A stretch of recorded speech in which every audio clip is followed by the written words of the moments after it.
Last week we talked about creation and what God's vision was for all of creation and God's vision was for the world. This week and next week, we're talking about how that gets messed up. And so this week and next week are a little bit more difficult, but hang with me because when we get through the next 2 weeks, then we finally get to the beginning of God's plan to fix things. When I was growing up, I watched shows about families like Leave It to Beaver. You know, where the kids may have, yeah, I heard that. The kids may have had some trouble, but the parents were wise and all-knowing, and they got everything working together.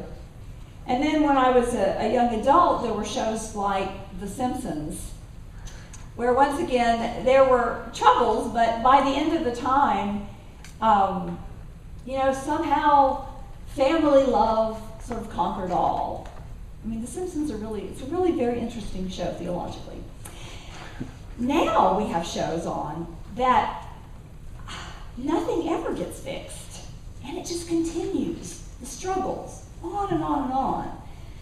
I think that's what soap operas were like. I didn't watch a lot of soap operas, but I think that's a lot of our modern day shows are like that, where struggles just continue on and on. But of those three kinds of shows, the last is really more true to life. We do struggle constantly.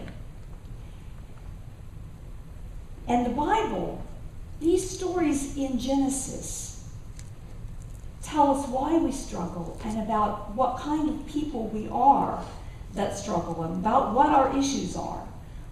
One of the reasons that I believe in the Bible so firmly is because it tells the truth about who we are as human beings.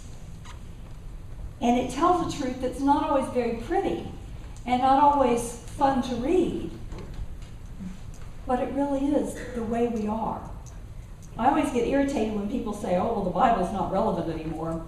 I think you'll see that these stories are just as relevant and just as modern as they ever have been. That first story in chapter 3 talks about the man and the woman. And as I've said before, it's not just about a man and a woman a long time ago. This is a story about each of us. My mother used to say, well, if Eve hadn't eaten that fruit, then it wouldn't be so tough to give birth. Well, Mom, you're doing just what they did, blaming somebody else. Because that's what this story says about who we are as human beings.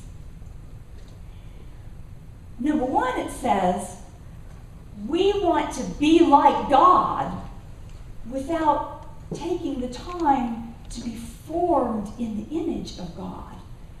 We just want to grab that apple and get it all right now. And then, when it turns out that wasn't such a good idea, we blame someone else. The man blames God. God, if you hadn't given me that woman, I wouldn't be in this fix. And of course, the woman blames the snake. We are people who make bad choices. I think the point of telling about that tree in the middle of the garden is to say that God gives us choices. And there is not a one of us who always makes the right choice. We are people who want to claim what God has for ourselves, and we want to blame someone else for our problems.